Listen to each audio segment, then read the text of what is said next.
Hola, buenas noches amigos. Estamos en tiempo de entrevista, estamos en tiempo de las aventuras de la espada. Y hoy tenemos con nosotros a un autor que es primerizo en esta emisora, pero no es primerizo como autor, ni mucho menos. Es un hombre muy formado en temas relacionados con lo que es escribir de historia y con otra de las artes más modernas. Estamos hablando de la cinematografía y con otra serie de cosas curiosas.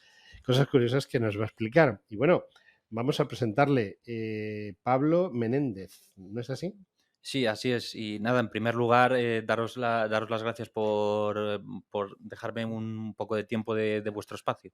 No, no, un poco de tiempo, no, te vamos a dar un programa entero, una hora Ah, para ti solito, bueno, que vamos a disfrutar todos porque entiendo que este hombre tan joven y tan serio, que está tan preocupado porque piensa que yo le voy a hacer preguntas capciosas o cosas por el estilo, está equivocadísimo. Yo no hago entrevistas, yo charlo con mis amigos y para mí todo el que se sienta aquí a mi izquierda, aunque según Jesucristo el que estaba a la izquierda era el mal ladrón, pero bueno, en este caso es un amigo, es solo una posición dentro del estudio y bueno, pues vamos a ello. Empezamos como en los toros. cuando quieras. ¿Ya? Vamos, pues vamos a tentar un poco a cómo va el tema. Hola, buenas tardes amigos. Estamos en tiempo de entrevista, estamos en tiempo de las aventuras. Tenemos con nosotros ahí, perdón. Tenemos con nosotros a un autor que viene por primera vez a nuestros estudios, pero eso no significa que sea un autor desconocido ni que tampoco sea un primerizo en estas cosas. Es un autor serio, un autor que ha hecho un trabajo para mí muy interesante y además es un autor que domina algunas de las otras artes, como pueda ser precisamente la cinematografía. Y bueno, vamos a presentarle. Pablo Menéndez, buenas noches.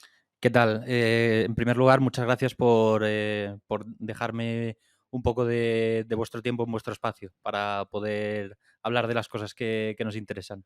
Bueno, pues vamos a meternos en harina con Pablo, porque Pablo creo que es una persona que desde mi punto de vista nos va a dar un gran juego en este programa. Ya sabéis que este programa evidentemente lo que pretende es la divulgación de la historia, pero de las demás artes afines a la historia, por supuesto, es decir, todas las artes tienen algo que ver con la historia y indiscutiblemente creo que Pablo nos va a poner muy al día. Pablo, ¿cómo es que te has metido en este charco de escribir libros? Bueno, eso es una pregunta complicada. Yo desde muy pequeño siempre había querido ser escritor. Y con 19 años, pues empecé digamos, a trabajar de manera más seria, con la intención, pues, de mandar proyectos a editoriales, haciendo dossiers de prensa, trabajando en cine en muchos cargos y demás. Y bueno, pues poco a poco, pues he ido avanzando un poco, metiendo un poco la pata en el mundo editorial, como quien dice, y aquí estoy. Ya que estás. Y bueno, vamos a ver, de los trabajos que tú has hecho, estamos hablando del último. ¿Cuál es el título? ¿Con qué editorial? Pues, en realidad es el penúltimo. Lo que pasa es que sí que es el último que he sacado de momento con la editorial Imágica, tiene 2 nombres la editorial, que es Imágica o Alberto Santos Ujú. Editorial. Y el título del libro es, La realeza. Bueno, la realeza es un título muy amplio, es decir, podría darnos lugar a pensar que cuando hablamos de la realeza estamos hablando de todos los reyes de España, pero no es así, estamos hablando de una época muy concreta, ¿no? Sí, es que el título del libro en realidad tiene un doble sentido, porque la novela se centra mucho en la figura de Alfonso XIII, pero la realeza hace relación digamos, a las mujeres que él y el conde de Romanones coaccionaron para rodar las primeras películas pornográficas de la historia de España. Entonces, tiene el sentido de realeza en el sentido de real, pero también en el sentido de autenticidad histórica. Bueno, estamos entrando en arenas movedizas. Es la primera vez, creo, que en mi programa y después de más de 6 años vamos a hablar de un tema como es la realeza, la pornografía y además el cine, que me Ujú. parece que hemos hecho 2 o 3 programas sobre el cine nada más, en el cine y la historia, ¿no? ¿Cómo es posible que, alguien tan importante como es el rey de un país, de una nación que ha sido la más importante del mundo durante 3 siglos, y el representante, quizá uno de los representantes más importantes de esa nobleza, de esa sangre azul de segunda línea que son los condes, los marqueses, todo este tipo de gente, se metan en una historia como es la de hacer cine y más concretamente cine pornográfico? Bueno, es una cuestión esa que tiene varias vertientes. En primer lugar, el cine a principios del siglo XX no era el arte que ahora, el arte digamos, el comercio que ahora podemos disfrutar en nuestras sociedades. Era más un espectáculo de barraca donde, digamos, se reflejaba mucho la miseria que había en esa época y en las cosas que no se podían reflejar en artes más elevadas, entre comillas. Y entonces Alfonso XIII creo que encontró en el cine una manera de canalizar algunas de las pulsiones más fuertes que él como persona, que no como rey, sino como persona, él tenía. Porque Alfonso XIII siempre fue una persona que tuvo muchos problemas en general con las mujeres. Por ejemplo, con su madre, la reina regente, tenía una relación que hoy calificaríamos con un término moderno que no es muy exacto, pero que está bien utilizarlo en este caso, que tenía una relación tóxica con su madre, una relación muy dependiente y a la vez muy distante. Y a su vez también tenía un problema con su mujer, porque como es habitual, Alfonso XIII y Victoria Eugenia de Battenberg, que Ujú. era su mujer, Sí. tenían un matrimonio, o hicieron un matrimonio por cuestiones políticas. Entonces, Un matrimonio real. un matrimonio real, efectivamente. Y entonces yo creo que, por resumir la cuestión y no alargarme demasiado, creo que simplemente Alfonso XIII encontró una manera de canalizar esas pulsiones a través de una forma de expresión que en ese momento todavía no era tan masiva como puede ser hoy en día. O sea que nos enfrentamos en tu libro con que tú cuentas algo que tampoco es muy diferente a la situación en la que vivimos hoy en día. Es decir, eh, Juan Carlos I no está haciendo nada que se aleje. eh, bueno, está haciendo otras cosas, pero en el fondo, incluso hasta en la forma, no se aleja excesivamente de las posturas que tuvo su abuelo, ¿no? El rey Alfonso XIII. No, no, efectivamente. Hay una frase muy famosa que no recuerdo quién la escribió, que dice que la historia se repite, pero yo creo que es más bien que la historia rima en ciertos aspectos. Y efectivamente los Borbones como familia tienen fama de sátrapas y eso es algo que perdura hasta la actualidad.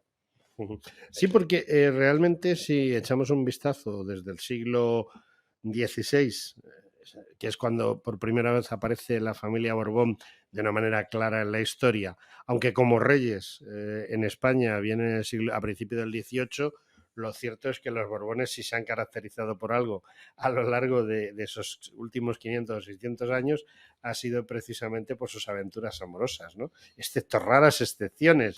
O sea, un Fernando VI, un Luis I, entre los reyes de España, el resto son todos unos Sí, crápulas, ¿no? quizás un Carlos III también pueda salvarse de la quema, Mm. pero sí, sí, El ahí resto, te el doy resto toda no, la razón, sí. no hay por dónde No agarrarlos, hay ¿no? por dónde agarrarlos. Tú nos hablas de un tema muy interesante y es que, bueno, el rey Alfonso XIII se casó por motivos de Estado con la nieta de la reina Victoria, ¿no? Y bueno, pues esos motivos indiscutiblemente hacen de que bueno, el rey y su esposa Victoria pues tengan una serie de hijos como les obliga el contrato indiscutible que existe entre Ujú. ellos. Pero luego el rey Alfonso XIII mantiene múltiples actividades sexuales y sentimentales, es decir, tiene, digamos, segundas esposas en gran cantidad, ¿no?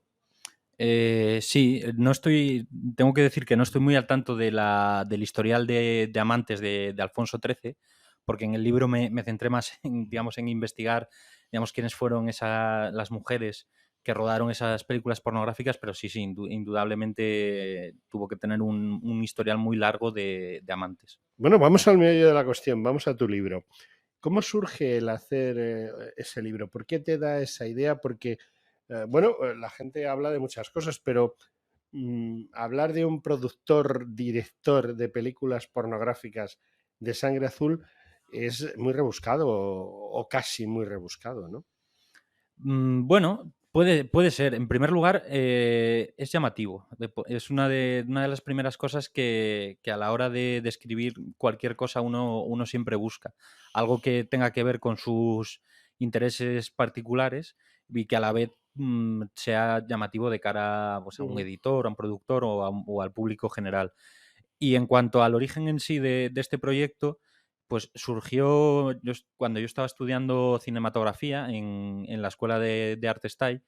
En el segundo año teníamos una profesora que se llama Nieves, que en lugar de digamos, practicar una pedagogía sobre la historia del cine más clásica, se esforzaba mucho por hacernos ver o hacernos entender filmografías de otros países y de otras épocas que no suelen ser tan comentadas. Y en una de estas clases pues, surgió el tema de las películas pornográficas de Alfonso XIII en el contexto de los pioneros del cine en España. Y en ese momento yo ya tenía yo ya tenía la idea de que quería hacer una novela naval, bélica sobre el desembarco de Alucemas. Y entonces, por estas cosas que ocurren que uno no sabe muy bien cómo definir, las dos ideas se fueron, o sea, la idea de una novela ambientada en la tercera década del siglo XX que contara todo ese contexto histórico del final de Alfonso XIII y la dictadura de Primo de Rivera y demás, todo eso se juntó con la intrahistoria, que diría Unamuno, de las películas pornográficas. Y así fue Ujú. madurando la historia. Bueno, sospecho que no te ha sido para nada fácil encontrar, por un lado, documentación y tampoco creo que te haya sido demasiado fácil encontrar, por ejemplo, alguna película de esas pornográficas, si quedan todavía o alguna. Pues la verdad es que en cuanto al tema de las películas pornográficas, he de decir que en realidad todo el trabajo ya estaba hecho, porque esas películas es cierto que durante muchas décadas permanecieron ocultas, pero Romain Gubern, que es uno de los teóricos más importantes sobre cine y cómic que hay en España, en el año 97, además es curiosamente el año en el que nací yo, encontró esas películas escondidas debajo de unas baldosas en un monasterio de Valencia. Y Qué cosa entonces, más curiosa, ¿no? sí, y esas películas ahora mismo, pues cualquiera puede verlas en YouTube, y lo que es la película original, no sé si está en la Biblioteca Nacional o está en el Museo Erótico de Barcelona. En cualquier caso, en el Museo Erótico de Barcelona se puede Está ver, localizable, ¿no? claro, en el Museo Erótico de Barcelona se puede ver, si no la original, una copia. Ujú. Oye, la verdad es que me has dicho que las has encontrado debajo de unas baldosas en un monasterio. ¿Habéis conseguido saber cómo llegaron allí o por qué llegaron allí? No, y eso es, Mm. esa es efectivamente la parte que se ficciona en la novela. Lo Ah, que sí que, por lo que pude entender o intuir, Román Gubern creo que las encontró por casualidad en el marco de otra, digamos, investigación, ¿no? investigación más amplia que estaba haciendo. El hecho es que se ruedan esas películas, por lo que sea, se ocultan. Bueno, por lo que sea, no, simple y llanamente porque el rey deja de ser rey, huye a Italia, los adláteres suyos, bueno, pues también se van, existe la guerra civil en la cual si eso hubiese caído en manos de la República le hubiesen dado un cierto aire, ¿no? O sea, propagandístico, pero entiendo que el gobierno que viene a continuación que es el de la época de Franco. Franco yo creo que era el único monárquico que había en España desde 1939 a 1975, estoy convencido de ello. El único monárquico era él, los demás monárquicos que había eran por no llevarle la contraria. Y bueno, pues eso quizá influyó en que se tapase, se olvidase, se corriese un tupido velo sobre este tema. Es posible. Lo que sí que es cierto es que las películas que hizo Alfonso XIII no tenían no tenían como destinatario un público general, sino que eran unas películas que tenían un fin de consumo privado. Bueno, Pablo, tengo yo mis dudas. ¿Cómo es posible que un señor tan encopetado, tan puesto, que en el fondo es un poquito sinvergüenza, pero que es el rey, se mete en una historia como ponerse a hacer películas pornográficas?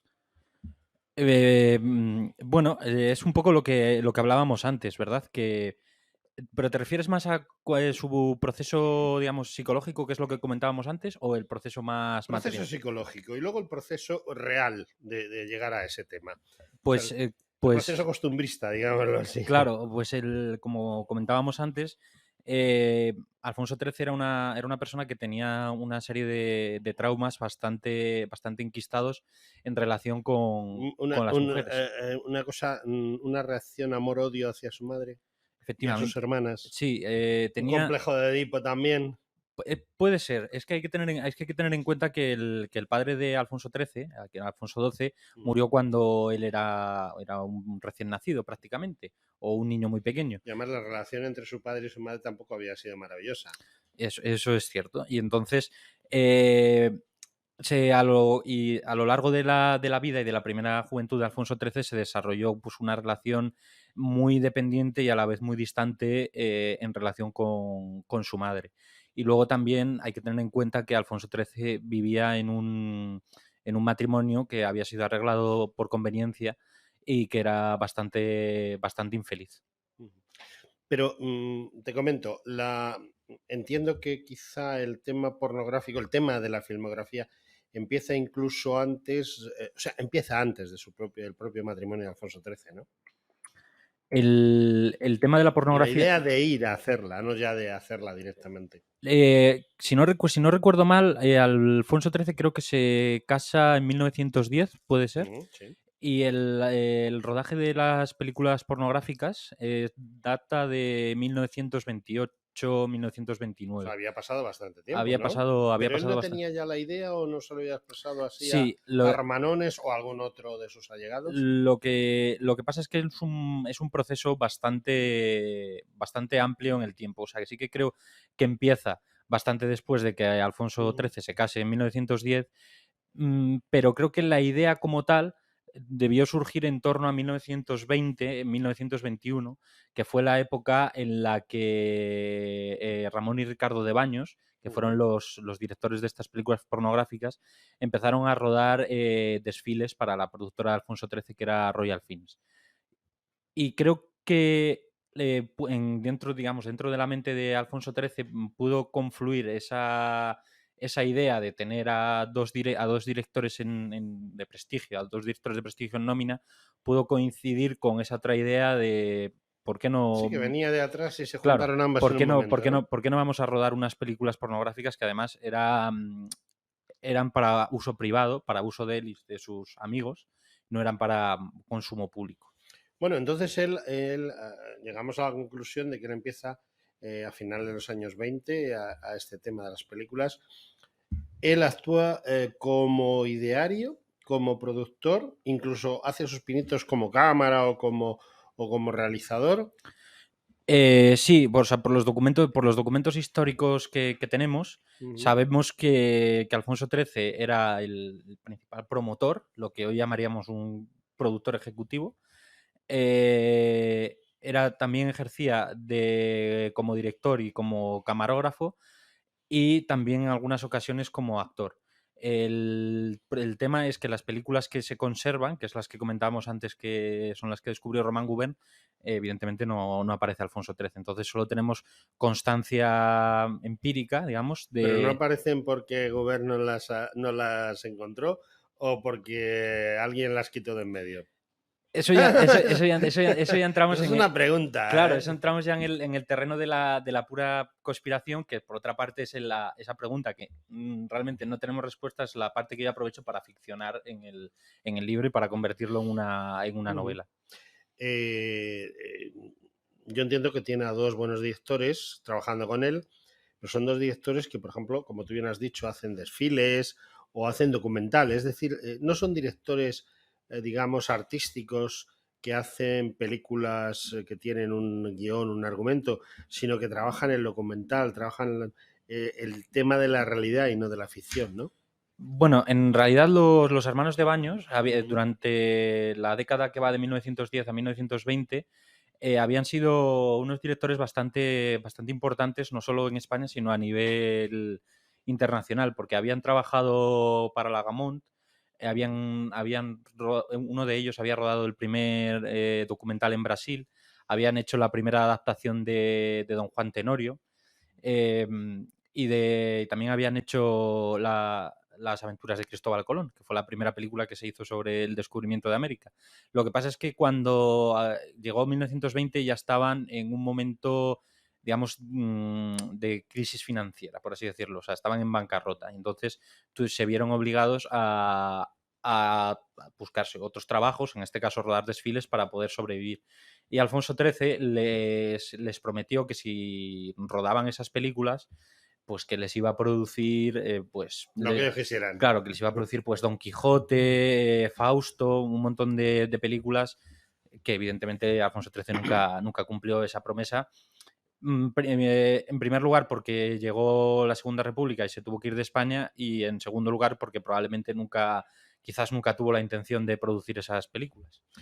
De lo que se conserva y de lo que tenemos idea, eh, ¿cuánto sería el metraje? Es decir, habría varias películas y cuánto durarían esas películas de lo que ya una vez montadas, porque yo entiendo perfectamente que para hacer una película de 1 hora a lo mejor se ruedan 3 o 4 horas, pero producto final, es decir, cuántas películas entendemos que se hicieron, porque con seguridad tampoco lo sabemos, y cuánto era la duración en tiempo de esas películas.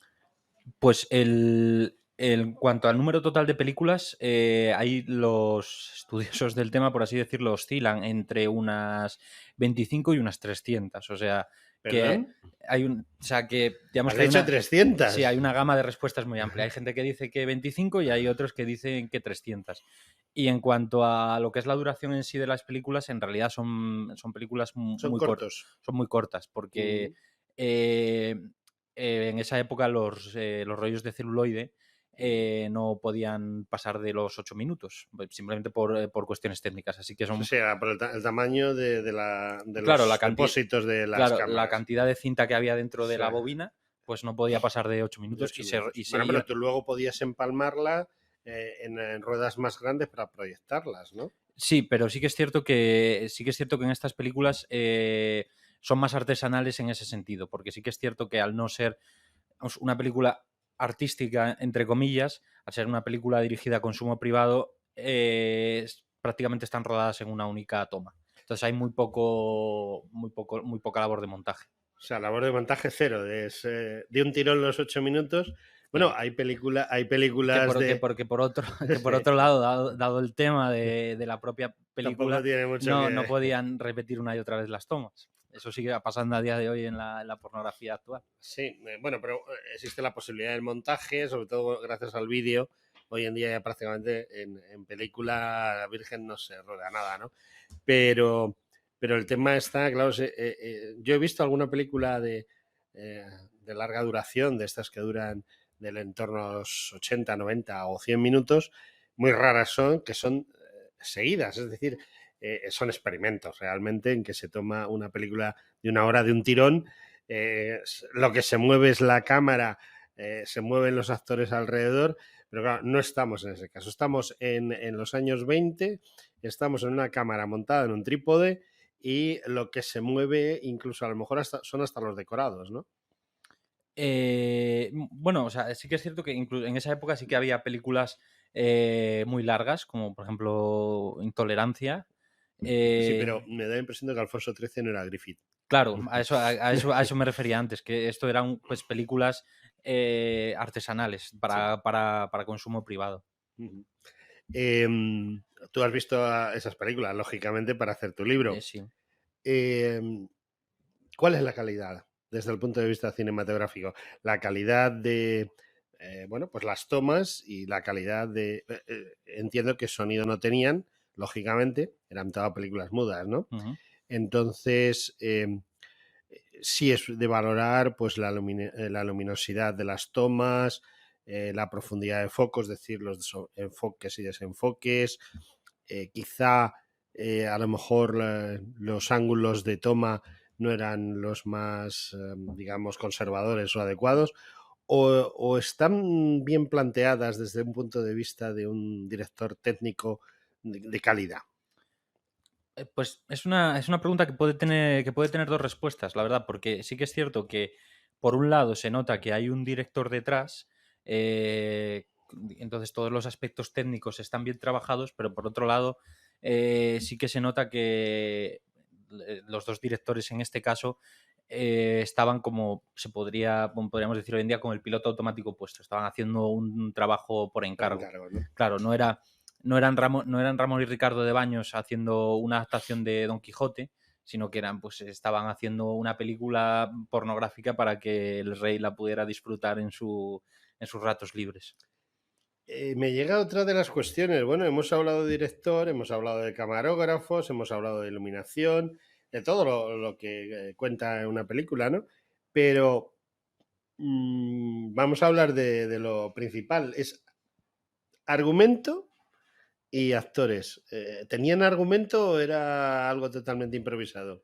Las películas de Alfonso, pues Sí. sí que tenían argumento, pero como lo puede tener una película pornográfica hoy en día, es decir, era un argumento muy escaso. Por ejemplo, en la más famosa, El repartidor de bombones de butano, ¿no? O el sí, algo fontanero. así, para entendernos. La película más famosa, que es la del confesor, es una feligresa que llega a la iglesia y el cura le confiesa sus pecados y luego pues pasa lo que tiene que Lo que pasar. tiene que pasar en una película pornográfica. Efectivamente. Em, Sospecho que estas películas no tenían uno o dos intérpretes masculinos, uno o dos intérpretes femeninos, sino que incluso habría alguna en la que había mucha gente, digámoslo así, ¿no?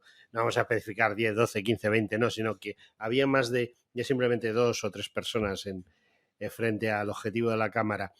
Eh, ¿Es muy habitual eso o prefería hacer películas más individualistas? Pues es lo segundo, la verdad. Siempre son películas, por lo menos las que están expuestas en el Museo Erótico de Barcelona, siempre son películas en las que hay... Muy oníricas. no, quiere decir que hay dos actores, un hombre y una mujer. Y punto. Y punto. Eh, ¿A qué recurre Alfonso XIII? Bueno, me has dicho que el conde de Romanones fue su mano derecha en este tema, su localizador de actores, quien hacía los casting, Ujú. como se dice hoy en día. ¿De dónde salían las mujeres y los hombres que participaban en esas películas? Pues esa es precisamente la cuestión, Del libro, ¿no? la cuestión del libro, la cuestión que a Ya mí hemos más... llegado al libro, ya hemos Claro, llegado. que es la cuestión que a mí más me interesaba cuando empecé a escribir el libro, porque el tema de Alfonso XIII sí que era más o menos conocido. Sin embargo, nunca nadie se había preguntado quiénes fueron esas mujeres que participaron en esas películas. Y yo intuía que ahí había una historia. Y entonces, pues a través de un proceso de investigación que duró pues cerca de 2 años, fuimos descubriendo, Alberto, que es el editor, y yo fuimos descubriendo quiénes eran estas 13 mujeres. Y hay de todo. Tenían perfiles vitales muy distintos. Había, por ejemplo, en su mayoría, digamos, un 40% de ellas eran prostitutas de París o de Barcelona o de Marsella. ¿Prostitutas de lujo normales? No, digamos, del barrio chino de Barcelona, de las que solía frecuentar Picasso, para entendernos. ¿Y cómo es posible que el rey frecuentase prostitutas de baja estofa? Bueno, quizás es porque eran más baratas. Eran más baratas. Quizás, Bueno, pero quizás, ese hombre no qui- creo que tuviese problemas quizás es, un- económicos, quizás ¿no? es una, O era quizá- quizás otra una, perversión. quizás ha sido una respuesta un poco prosaica, pero creo que tiene más que ver con que era más fácil Convencerlas, ¿no? amedrentar o O convencer. convencer a esas mujeres para que no dijeran nada si eran Ujú. de baja cuna. Bien, estamos hablando a lo mejor de 4 o 6, pero me has hablado de 13. ¿Y las Sí, otras de dónde salen? pues una de ellas, por ejemplo, trabajaba en una fábrica de París, metiendo cerillas en cajitas, y otra de ellas, por ejemplo, era espía, y otra de ellas era medium. Medium. Sí, o sea, estafadora, o sea, hacía creer Estafadora. hacía creer Hacía a la como que gente era medium. que era medium. Sí, porque me imagino que a lo mejor hicieron una película precisamente con ese tipo de argumento, ¿no? Lo de las medium o tal. No, No. no, A ver qué tipo de argumentos tenían. pues como te he dicho antes, Sí, sí. eran, por ejemplo, la película del confesor, ya te digo, era Mm, mujer llega a tal sitio y ya está. y ya está. Ya está. En ellas me dices que también interviene el rey como actor. Se puede intuir, pero no está históricamente O sea, de las que demostrado. tenemos no está, porque como no sabemos cuántas fueron y muchas se han perdido. Efectivamente. Pero hay indicios De que estuvo en alguna de que estuvo en protagonista. alguna de ellas. Vamos, en mi opinión hubiera sido raro que no hubiese estado, hubiese ¿verdad? estado. Incluso los directores quizá también intervinieron como actores. Es más difícil, Es ¿no? más difícil. Creo que los directores en este caso estaban más interesados En en dirigir. en dirigir y salvar el cuello y luego poder seguir trabajando, cosa que por desgracia no No pudieron hacer. sucedió. Entonces, los actores protagonistas, ¿de dónde salen? Los actores protagonistas también eran un poco... Lumpen. Sí, lumpen. Gente de clase baja. O sea, lo que llamaban los indios en París. Efectivamente. Los indios del París de los años 30, ¿no? Efectivamente. Es curioso, nunca hubiese pensado yo que sucedía estas cosas en un país como España tan de misa diaria, ¿no? Y menos por parte de la cabeza coronada, la testa coronada del país. Quizás precisamente ocurran con más frecuencia en países como España, precisamente por ser países de misa diaria. De misa diaria. Oye, te iba a comentar, ¿tú esto cómo lo has enfocado en el libro? Es decir, el libro no es un libro de historia como tal, puro y duro, sino que lo has enfocado desde un punto de vista novelístico. Sí, lo que yo he hecho es aplicar a los hechos y a los datos históricos las técnicas de la novela. Entonces, yo si le tuviera que poner una etiqueta de un género al libro, le pondría la ¿Historia etiqueta de novelada o novela histórica? novela de no ficción. Novela de no ficción, novela real. Claro. Porque además los protagonistas son los reales, es decir, el protagonista principal es Alfonso XIII o lo pones en un segundo plano y metes a alguno de sus acólitos en primer lugar. No, el protagonista principal es Alfonso XIII. Digamos que es de quien se dibuja el arco psicológico más amplio y con más detalle es Alfonso XIII. Que también es una novela psicológica, no solo histórica. Sí. Se centra mucho en la psicología de los personajes. En ese sentido también es una novela psicológica. ¿En qué fecha arrancas la novela? Arranco en 1929, que es con el rodaje de las películas pornográficas, y luego voy hacia atrás hasta 1898, que es la pérdida de Cuba y Filipinas, y desde ahí voy avanzando hasta que llego regresar nuevamente a 1929. Regreso nuevamente a 1929 y acabo en 1940.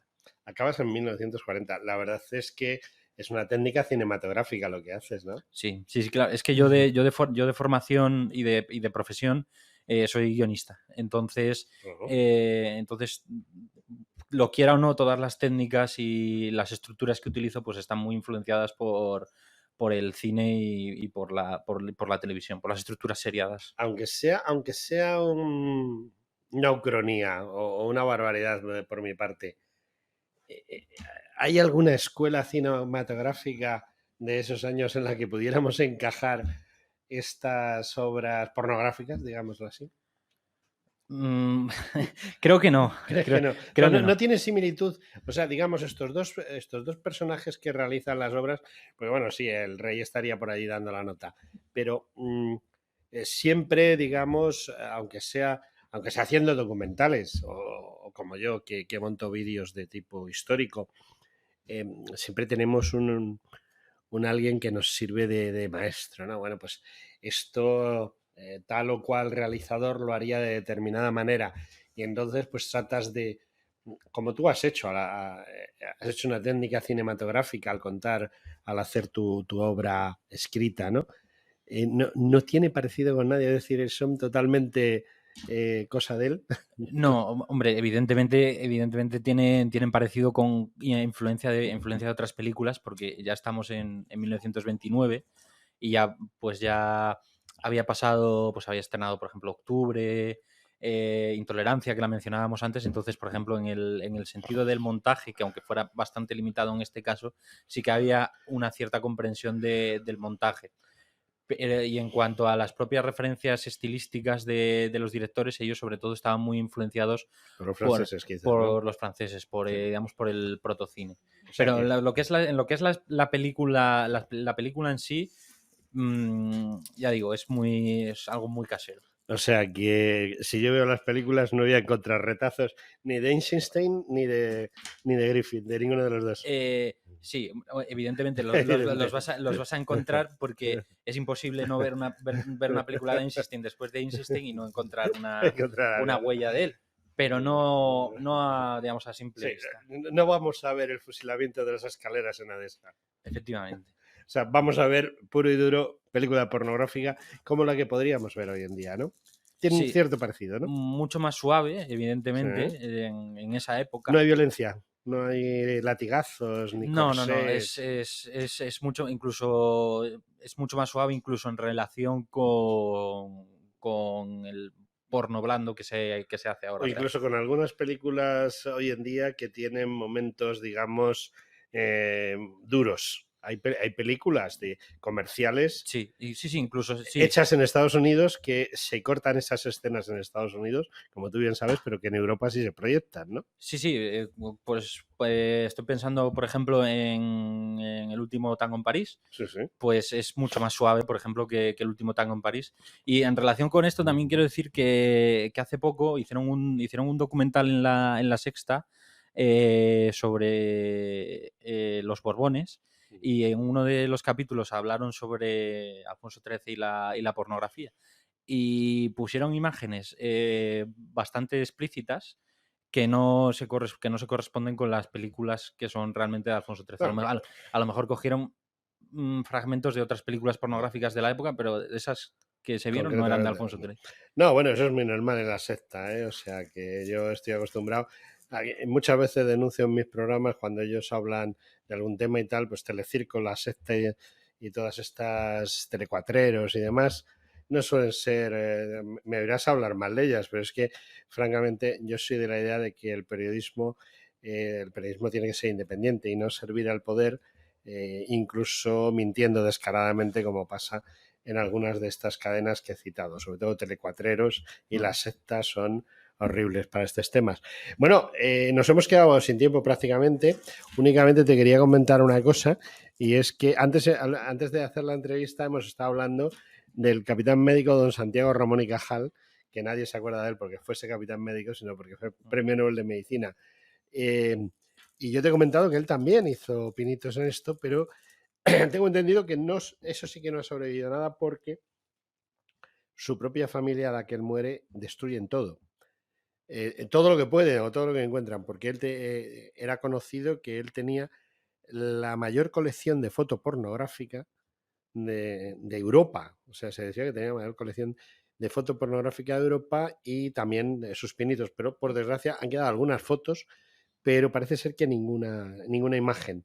¿Tú tenías referencias de esto? ¿Te habían comentado algo? Pues no, la verdad es que no tenía ni idea hasta que me lo has dicho, pero Hmm. a lo mejor, quién sabe, a lo mejor de aquí sale A lo mejor sale algo, sale ¿no? otro Sí, libro. sí, porque mira, en España, que la prostitución ha sido legal hasta la llegada del generalísimo Franco, la prostitución era legal en el siglo XIX y principio del siglo XX. las casas de lenocinios, o casas de putas, hablando claramente, no cerraban nunca, estaban las 24 horas abiertas los 7 días de la semana y solo cerraron 2 veces en esos 100 y pico años de legalidad. El día que se murió el más grande, creo yo, de los autores del siglo XIX, don Benito Pérez Galdós, y todas las putas acudieron al entierro, y el día que murió don Santiago, también cerraron para acudir al entierro de don Santiago porque prácticamente él las había fotografiado a todas pagándolas. Es curioso que dos de los más grandes hombres de nuestro país cerrasen las casas del lenocinio únicamente, porque aunque otra gente se murió o se fue, como pasó el caso del rey Alfonso XIII, no pasó esto. Pues sí, es curioso, la verdad Pues es que... yo que tú lo investigaría. Sí, ahí hay un hilo del que hay tirar. Un filón ahí Sí, de hay un donde hilo del tirar. que tirar. Bueno, pues siento decirte que nos hemos quedado sin tiempo y que te quedo muy agradecido por haber venido con nosotros y que espero volver a recuperar tu presencia aquí y que me traigas un libro hablándome de la pornografía de don Santiago, si eres capaz de recuperar algo, que estoy completamente seguro que por mucho que se preocupasen de destruirlo, algo quedaría, igual que con don Alfonso XIII. Pues nada, el que está muy agradecido por este rato aquí soy yo y por supuesto investigaré lo que me has dicho y si sale algo estaré encantado de volver a comentarlo contigo. Bueno, pues tenemos un libro, La Realeza, tenemos una editorial, Alberto Santos, y tenemos a Pablo Menéndez, que es el autor, ¿no? Eso es. Alberto Santos también... colabora contigo en la... No, claro, Alberto Santos, la editorial se llama Alberto Santos o Imágica. O sea, lo que es la editorial es Alberto Santos y luego hay varias líneas que es Imágica Histórica, Imágica Intriga, Imágica Romance y La Realeza está en Imágica Intriga. Bueno, Pablo, muchísimas gracias por tu presencia. Nada, muchísimas gracias a vosotros de nuevo.